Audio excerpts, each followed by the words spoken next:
Welcome to the Leo. ఎట్టకేలకు అమరావతి రాజధానిగా ఉండాలని 2014 రాష్ట్ర పునర్విభజన చట్టానికి సవరణ కూడా చేయాలని చెప్పి ఆ రాష్ట్ర అసెంబ్లీ ఆమోదించడం, దాన్ని కేంద్రానికి కూడా పంపడం జరిగింది. ఈరోజు రాజ్యసభలో ఆమోదం రావచ్చని కూడా ఆశిస్తున్నారు. ఆ తర్వాత ఆ లోక్సభలో ఆమోదంతో రాష్ట్రపతి ఆ నోటిఫికేషన్తో ఇదైతే ఫుల్ఫిల్ కాబోతుంది. అయితే దీనికి సంబంధించి వైసీపీ ఇంకా విమర్శలు అయితే మానలేదు. ఎందుకంటే పాపం అమరావతి మీద మీ స్టాండ్ ఏంటి చెప్పాలి అని తెలుగుదేశం పార్టీ వేసినటువంటి క్వశ్చన్కు వాళ్ళు డైరెక్ట్గా ఆన్సర్ చేయలేని పరిస్థితి. ఎస్, అమరావతి రాజధానిగా ఉండడానికి మేము అనుకూలమే అని, కానీ లేదు మా స్టాండ్ 3 రాజధానులే, అమరావతి ఒక్కటే కాదు అని చెప్పటానికి కానీ ఏ ఒక్క వైసీపీ నాయకుడికి దమ్ము కానీ ధైర్యం కానీ లేదు. దానికోసం డొంక తిరుగుడు మాట్లాడటం. అయితే పేర్ని నాని, పాపం ఆ పేర్ని నాని వాస్తవానికి చంద్రబాబు గారికి ఆల్రెడీ కృతజ్ఞత తెలిపాడులే, మనం దాన్ని తప్పు పట్టకూడదు. వీళ్ళ గూడెంలో పెట్టినటువంటి రేషన్ బియ్యం కొట్టేసినటువంటి చరిత్ర వీళ్ళది. వీళ్ళు ఈరోజు రాజకీయాల గురించి మాట్లాడటం. వాస్తవానికి ఆ రేషన్ గూడెంను ఆ భార్య పేరు మీద ఉన్నట్టుంది, పేర్ని నాని భార్య పేరు మీద ఉన్నట్టుంది. వాస్తవానికి ఇబ్బంది పెట్టాలంటే పేర్ని నాని భార్యను ఇబ్బంది పెట్టవచ్చు ప్రభుత్వం, కానీ అదే మాట స్వయంగా పేర్ని నానే చెప్పాడు. చంద్రబాబు గారు ఆడవాళ్ళ జోలికి వెళ్ళొద్దు, ఏదన్నా ఉంటే పేర్ని నానితో చూసుకోవాలి, కానీ ఆడవాళ్ళ జోలికి వెళ్ళొద్దని చంద్రబాబు గారు దయ తలిస్తే దాని ఫైన్ ఏదో కట్టుకుని మొత్తానికి దాని నుంచి బయటపడ్డారు. ఆ వంకతో ఇబ్బంది పెట్టాలంటే ఇలా కుటుంబం మొత్తాన్ని ఇబ్బంది పెట్టవచ్చు. సరే, దీన్ని కూడా కాసేపు పక్కన పెడితే నిన్న పేర్ని నాని ఏం మాట్లాడాడంటే, మొన్న మీరు శాసన మండలికి ఎందుకు పంపరు బిల్లుని, శాసన మండలిలో ఎందుకు చర్చ చేయరు, ఎందుకు కూటమి ప్రభుత్వం భయపడుతుందని చెప్పి పేర్ని నాని ఒక మాట అడిగాడు. సరే, శాసన మండలికి రావాలి అనటం తప్పైతే కాదు, నేను దాన్ని ఏం కాదంటలేదులే, కానీ శాసన మండలి అనే దాన్ని అసలు రద్దు చేయాలి అన్న జగన్మోహన్ రెడ్డి మాటలు మాత్రం పేర్ని నాని మాట్లాడలా. ఇప్పుడు పేర్ని నాని ఏదైతే శాసన మండలి అని నొక్కి మాట్లాడుతున్నాడో అదే శాసన మండలి అసలు ప్రజలకు మేలు చేయని శాసన మండలి అవసరమా? మీ అందరి ఆశీస్సులు ఉండాలి, నేను శాసన మండలిని రద్దు చేస్తున్నాను, ప్రక్షాళన రాజకీయాలలో ప్రక్షాళన దశగా మనం అడుగులు వేస్తున్నామని చెప్పి గతంలో జగన్మోహన్ రెడ్డి గొప్పగా చెప్పుకుని శాసన మండలి రద్దు తీర్మానాన్ని కూడా అప్పట్లో ప్రవేశపెట్టాడు. చరిత్ర మర్చిపోయినట్టున్నాడు పేర్ని నాని. నువ్వు చెప్పిన శాసన మండలిని అసలు శాసన మండలే కాదు, అది ప్రజలకు ఉపయోగమే లేదన్నాడు మీ నాయకుడు. నేను చూపిస్తా, దాని ఆధారాలు నా దగ్గర ఉన్నాయి, నేను చూపిస్తా.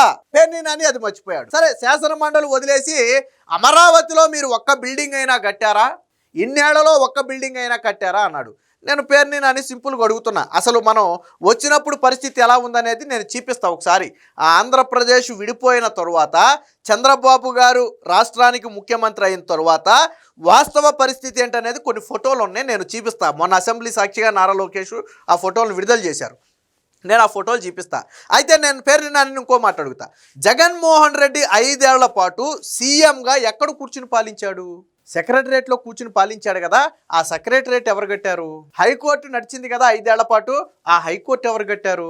శాసనసభ సమావేశాలు నిర్వహించుకున్నారు కదా 5 ఏళ్ల పాటు, ఆ శాసనసభను ఎవరు కట్టారు? శాసన మండలిని ఎవరు కట్టారు? నేను అడుగుతున్నా. పోలీస్ హెడ్ క్వార్టర్స్ ఉంది కదా ఇప్పుడు, ఆ పోలీస్ హెడ్ క్వార్టర్స్ని ఎవరు కట్టారు? ఒక్క బిల్డింగ్ అయినా కట్టారా అని అడిగిన పేర్ని నాని 5 ఏళ్ల పాటు జగన్మోహన్ రెడ్డి కానీ పేర్ని నాని కానీ ఎక్కడుండి పాలించారని నేను అడుగుతున్నా. ఎక్కడుండి పాలించారు? చెట్టు కింద ఉండి పాలించారా? చెప్పమనండి. మా నాయకుడు జగన్మోహన్ రెడ్డి చెట్టు కింద ఉండి పాలించాడు, చంద్రబాబు నాయుడు ఒక బిల్డింగ్ కూడా కట్టకపోవడం వల్ల. చెప్పమనండి, దమ్ము ధైర్యం ఉందా మీకు? అన్ని సౌకర్యాలు సగ్గా తెచ్చి పెడితే 5 ఏళ్ల పాటు అందులో కూర్చుని కులికిన మీరు ఈరోజు చంద్రబాబు నాయుడు కట్టాడా, చంద్రబాబు నాయుడు కట్టిన బిల్డింగ్లోనే 5 ఏళ్ల పాటు మీరు ముడ్డిమోపు కూర్చున్నారు. అక్కడ పేర్ని నానితో పాటు జగన్తో పాటు వైసీపీ నాయకులు అన్నది 5 ఏళ్ల పాటు ఎక్కడి నుంచి పాలించారు? మీరు బిల్డింగ్ కట్టకుండా చెట్టు కింద నుంచి పాలించారా? ఆ చంద్రబాబు గారు వచ్చినప్పుడు పరిస్థితి ఎలా ఉందో తెలుసా పేర్ని నానికి? చంద్రబాబు గారు వచ్చినప్పుడు పరిస్థితి ఏంటో పేర్ని నానికి తెలుసా? నేను చూపిస్తా చూడండి. ఇది నారా లోకేష్ గారు విడుదల చేశారు, ఒకసారి ఫోటో చూడండి. ఇది చంద్రబాబు గారు 2014లో రాష్ట్రం విడిపోయిన తర్వాత ఆయన సీఎం అయిన తర్వాత ఇది మనకు వచ్చినటువంటి ఇక్కడ ఫోటో చూడండి ఒకసారి. మొత్తం అంటే ఒక స్టోర్ రూమ్ కంటే దారుణమైనటువంటి బిల్డింగ్స్ ఇచ్చారు అప్పట్లో. ఎక్కడుండి పాలించాలో తెలియనటువంటి పరిస్థితి. ఇక్కడ చూడండి ఒకసారి, ఇది ఒక్కటే కాదు, ఇదిగో ఇక్కడ చూడండి ఒకసారి ఎలాంటి బిల్డింగ్స్ ఇచ్చారో మీకు కొంచెం జూమ్ చేసి చూపిస్తా. ఇది చంద్రబాబు గారు సీఎం అయిన తర్వాత తొలిసారిగా భవనాలు పరిశీలిస్తే ఉన్నటువంటి పరిస్థితి. పేరుని అని సిగ్గు తెచ్చుకో. నువ్వు అద్భుతమైనటువంటి సెక్రటరియట్లో కూర్చుని జగన్మోహన్ రెడ్డి పాలించాడు. అసెంబ్లీలో ఉండి సమావేశాలు నిర్వహించారు. హైకోర్టు నడిచింది, పోలీస్ క్వార్టర్స్ నడిచింది. దానికి సమాంతరంగా ఇతర బిల్డింగ్స్ అన్ని కూడా దాదాపుగా పూర్తయ్యాయి. మీరు వచ్చిన తర్వాత మూలబెట్టారు, అది వేరే విషయం. చంద్రబాబు నాయుడు కట్టాడా? చంద్రబాబు నాయుడు కట్టుకుంటే ఎక్కడో ఉన్నావు. ఇది పరిస్థితి. ఈ పరిస్థితి మీకుందా? చంద్రబాబు గారు వచ్చినప్పుడు ఒక కుర్చీ వేసుకుని కూర్చోవాలంటే కుర్చీ ఎక్కడ వేసుకోవాలో తెలియదు ఆయనకి. హుదూద్ తుఫాన్ వచ్చినప్పుడు బస్సులో ఉండి హుదూద్ తుఫాన్ మొత్తాన్ని కంట్రోల్ చేసినటువంటి చరిత్ర అయింది. మీరు ఈరోజు చంద్రబాబు గారి గురించి మాట్లాడుతున్నారు.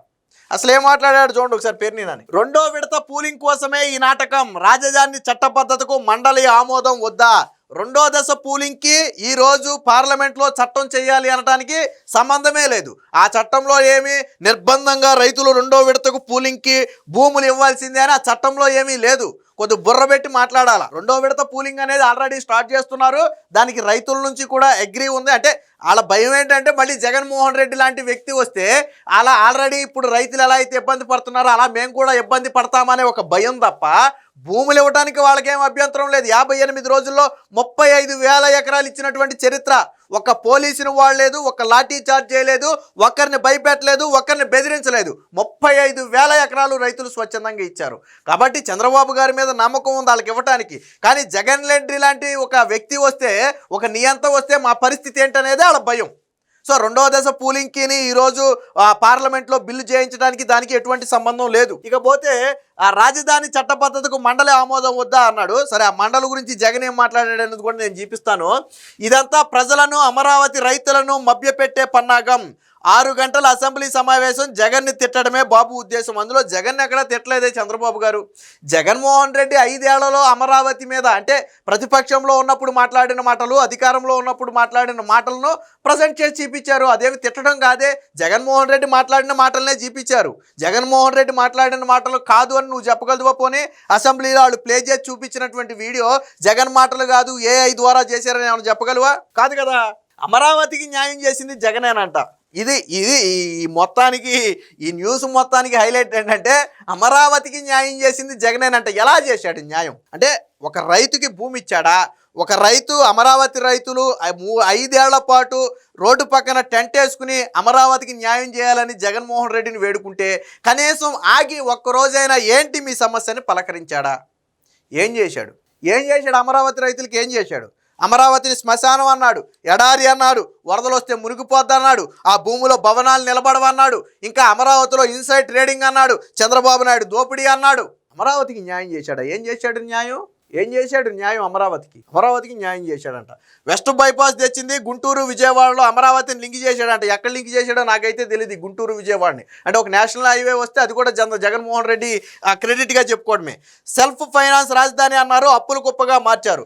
జగన్మోహన్ రెడ్డి అక్షరాలా చేసినటువంటి అప్పు 10 లక్షల కోట్ల పైనే. అధికారికంగా శాసనసభలో చంద్రబాబు గారే దాదాపు 7.5-8 లక్షల కోట్లు వివరాలు వెల్లడించారు. ఇప్పటి వరకు మాకు తెలిసిన అప్పులు ఇవి అని చెప్పి ఆయన చెప్పారు.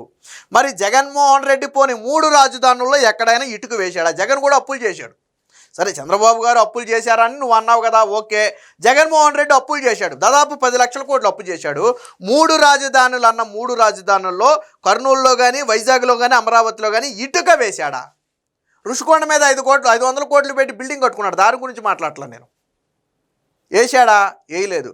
కానీ చంద్రబాబు గారు సెల్ఫ్ ఫైనాన్స్ ద్వారా, అంటే అమరావతికి చంద్రబాబు గారు వచ్చిన తర్వాత బ్యాంకుల నుంచే దాదాపుగా 20,000 కోట్లు వచ్చినాయి. ఏది కేంద్రం అయితే కావచ్చు, ఇతర బ్యాంకులు అయితే కావచ్చు, అమరావతికి 20,000 కోట్లు సాయం చేసినాయి అమరావతికి. సో సెల్ఫ్ ఫైనాన్స్ ప్రాజెక్ట్ అంటే అదే. భవిష్యత్తులో అమరావతి డెవలప్ అయితే అది ఆర్థికంగా ఉపయోగపడద్దు అన్నప్పుడు ముందు పెట్టుబడి పెడతారు ఎవరైనా వచ్చి. చంద్రబాబు గారు చేసింది అదే. మీరు అప్పుల గురించి మాట్లాడతారు, మీరు చేసిన అప్పులకు వడ్డీలు కట్టడానికి ఇబ్బంది అవుతుంది. ఇప్పుడు అమరావతిలో పేదలకు స్థానం లేకుండా చేసింది మీరు కాదా అంట. అమరావతిలో పేదలకు జగన్ ఏమైనా చేశాడా? జగన్మోహన్ రెడ్డి ఏం చేశాడు? ఇల్లు కట్టుకోగానే తన ఇంటి చుట్టూ ఉన్న పేదలను ఖాళీ చేయించాడు. అవునా కాదా? జగన్మోహన్ రెడ్డి ఇంటి చుట్టూ ఉన్నటువంటి పేదల ఇళ్ళు జగన్ ఖాళీ చేయించాడా లేదా? చంద్రబాబు గారు ఇంటి చుట్టూ ఉన్నటువంటి ఏ ఒక్క వ్యక్తినైనా ఇప్పటి వరకు ఖాళీ చేయించారా? ఆయన 2 సార్లు సీఎం అయ్యాడు నవ్యాంధ్రప్రదేశ్కి. 2 సార్లు అక్కడే ఉన్నాడు ఆయన. కానీ ఏ ఒక్కరిని ఖాళీ చేయించలేదే. మరి జగన్ పేదల ఇళ్ళు ఖాళీ చేయించినటువంటి చరిత్ర జగన్ది. తాడేపల్లి ప్యాలెస్కి పేదల వాసన తగలకూడదు, వాళ్ళ నీడ కూడా పడకూడదనే ఉద్దేశంతో పేదల ఇళ్ళు ఖాళీ చేయించినటువంటి చరిత్ర జగన్మోహన్ రెడ్డిది. పేర్ని నాని చరిత్ర మర్చిపోయినట్టున్నాడు. ఇది ఒక్క కార్యాలయమైనా కట్టారా? రైతులకు ఇప్పటికీ ప్లాట్లు ఇవ్వలేదు. ఒక్క కార్యాలయమైనా కట్టారా అన్నదానికి నేను ఇందాక సమాధానం చెప్పా. జగన్మోహన్ రెడ్డి పాలించిన సెక్రటరేట్ ఎక్కడుంది, అసెంబ్లీ ఎక్కడుంది, హైకోర్టు ఎక్కడుంది, పోలీస్ క్వార్టర్స్ ఎక్కడుంది, ఇవన్నీ ఎక్కడి నుంచి వచ్చాయి? జగన్మోహన్ రెడ్డి ఏమన్నారు సీఎం అవగానే రాత్రికి రాత్రి కట్టి పాలించాడా? లేదు కదా. చంద్రబాబు గారు వచ్చినటువంటి పరిస్థితి ఎలా ఉందో మీకు చూపించే ఆల్రెడీ. కానీ తర్వాత వచ్చి భవనాలు కడితే అందులో జగన్మోహన్ రెడ్డి ఉండి పాలించాడు. విచిత్రం ఏంటంటే అదే భవనాల్లో కూర్చుని చంద్రబాబు నాయుడు కట్టాడా? నువ్వు ఎందులో కూర్చున్నావు అయ్యా? 5 ఏళ్ళు ఎందులో కూర్చున్నావు? అందులోనే కూర్చున్నావు. చంద్రబాబు గారు కట్టిన బిల్డింగ్లోనే కూర్చున్నావు నువ్వు. రైతులకు ప్లాట్లు ఇవ్వలేదు అంటే రైతులకు ప్లాట్లు ఇచ్చే సమయానికి ప్రభుత్వం మారితే వాళ్ళని ఇబ్బంది పెట్టింది మీరు. రైతులకు ఇవ్వాల్సినటువంటి కౌలు ఇవ్వకుండా చివరికి వాళ్ళు కోర్టుకెళ్ళి తెచ్చుకునేదాకా కూడా వాళ్ళని వేధించింది మీరు. అమరావతి రైతులకు ఇప్పుడు ప్లాట్లు సరిచేసి ఇచ్చేస్తున్నారు. మీరు చేసినటువంటి విధ్వంసం నుంచి కోలుకుని తేరుకుని ప్లాట్లు ఇవ్వడానికి టైం పడుతుంది. అంతే తప్ప నిజంగానే కంటిన్యూషన్ ప్రభుత్వంలో ప్లాట్లు మీరు ఇచ్చుండుంటే ఈరోజు ఆ బాధ లేదు కదా. సో దాన్ని నాశనం చేసింది మీరు. తొలి విడత రైతులను దగా చేసి ఇప్పుడు మళ్ళీ పూలింగా తొలి విడత రైతులను చంద్రబాబు నాయుడు గారు దగా చేసి ఉంటే జగన్మోహన్ రెడ్డి హయాంలో రాజధానిని మార్చొద్దని చెప్పి అదే రైతులు ఎందుకయ్యా ధర్నా చేస్తారు? అదే రైతులు ఎందుకయ్యా జగన్మోహన్ రెడ్డిని వేడుకుంటారు? లాజిక్ లేకుండా మాట్లాడితే ఎలాగయ్యా పేరుని నాని? తొలి విడత రైతులు నిజంగా దగా చేసి ఉండుంటే మన అమరావతి రాజధాని అని కూటమి అదే నినాదంతో వెళ్తే చంద్రబాబు తిరస్కరించాలి కదా. పోనీ నువ్వు చెప్పిన అమరావతి ప్రాంతంలోనైనా సరే చంద్రబాబు నాయుడిని తిరస్కరించాలి కదా. రాష్ట్రం మొత్తం వదిలే నువ్వు చెప్పిన అమరావతిలో తిరస్కరించాలి కదా. తిరస్కరించారా? ఎవరిని తిరస్కరించారు? జగన్మోహన్ రెడ్డిని తిరస్కరించారు. మరి చంద్రబాబు నాయుడు అన్యాయం చేస్తే జగన్మోహన్ రెడ్డిని ఎందుకైతే తిరస్కరిస్తారు? ఆ పేరుని నాని అంటే కొద్దిగా బుర్రబెట్టి మాట్లాడాలా. ఇదే శాసన మండలి గురించి వీళ్ళ నాయకుడు ఏమన్నాడు ఒకసారి చూపిస్తా చూడండి. ఈ పేరుని నాని అనుకుంటాడు చరిత్ర ఎవరికి తెలియదు అనుకుంటాడు. చరిత్ర ఎవరికి తెలియదు, దీని గురించి ఎవడు మాట్లాడడం అనుకుంటాడు పేరుని నాని. ఇక్కడ చూడండి, ఇది సాక్షిలో వేసినటువంటి హెడ్డింగ్. ఇది ప్రజలకు మేలు చేయని మండలి అవసరమా అని వైఎస్ జగన్ అన్నట్టుగా వేశారు. అదే వైఎస్ఆర్ కాంగ్రెస్ పార్టీ సోషల్ మీడియాలో జగన్ మాటల గురించి రాశారు. చూడండి ఇక్కడ, ప్రజా ప్రయోజనాల కోసమే మండలి రద్దు నిర్ణయం. మండలి రద్దు నిర్ణయానికి మీ అందరి ఆశీస్సులు కావాలి వైఎస్ జగన్ అని చెప్పి ఏపీ లెజిస్లేటివ్ కౌన్సిల్ అని చెప్పి ఒక హ్యాష్ట్యాగ్ కూడా పెట్టుకున్నారు అప్పట్లో. అసెంబ్లీలో మండలి రద్దు తీర్మానాన్ని ప్రవేశపెట్టిన సీఎం వైఎస్ జగన్. మండలి రద్దుపై అసెంబ్లీలో ప్రారంభమైన చర్చ. నెక్స్ట్, ఎందుకంటే అప్పుడు ఎలాగ టీడీపీ సభ్యులు ఉన్న వాళ్ళందరినీ కూడా సస్పెండ్ చేసి పక్కన పెట్టడమే కదా. మండలిలో మా పార్టీ నుంచి ఎక్కువ మందికి అవకాశం కల్పించే పరిస్థితి ఉన్నా ప్రజా ప్రయోజనాల కోసం మండలి రద్దుకు నిర్ణయం తీసుకున్నాం. రాజకీయాల్లో ప్రక్షాళన కోసం మేము ప్రయత్నిస్తున్నామని చెప్పి జగన్ మాట్లాడాడంటే మాకు మండలిలో ఎక్కువ మంది సభ్యులు మాకు వచ్చే అవకాశం ఉంటుంది, అయినా కానీ మేము మండలిని ఎందుకు రద్దు చేస్తున్నామంటే ప్రక్షాళన కోసం రద్దు చేస్తున్నాం అన్నాం. మరి ఎందా పేరుని నాని చెప్పిన శాసన మండలి ఇదేనా? అసలు శాసన మండలే దండగా, వాళ్ళకి జీతాలు ఇవ్వటమే దండగా, మండలిని రద్దు చేయాలన్న జగన్మోహన్ రెడ్డి పార్టీ నుంచి మాట్లాడే నువ్వు శాసన మండలిలో చర్చ ఎందుకు పెట్టలేదని మాట్లాడటం హాస్యాస్పదం కాదా? ఏం చేస్తారు? శాసన మండలిలో చర్చ పెడితే అడ్డుకుంటారా, సమర్థిస్తారా? అదేదో చెప్పండి, పోనీ ఓపెన్గా చెప్పండి. శాసన మండలిలో మేము చర్చ పెడితే దాన్ని అడ్డుకునే వాళ్ళం. ఓపెన్గా చెప్పండి, అమరావతి చట్టాన్ని చేయటాన్ని మేము అడ్డుకునే వాళ్ళం అని చెప్పండి. పోనీ లేదు శాసన మండలిలో చర్చ పెడితే మేము మాట్లాడి దాన్ని ఆమోదించే వాళ్ళం, పోనీ ఓపెన్గా చెప్పండి. దమ్ముందా? శాసన మండలిలో పెడితే ఏం చేసేవాళ్ళు చెప్పే దమ్ముందా? లేదు.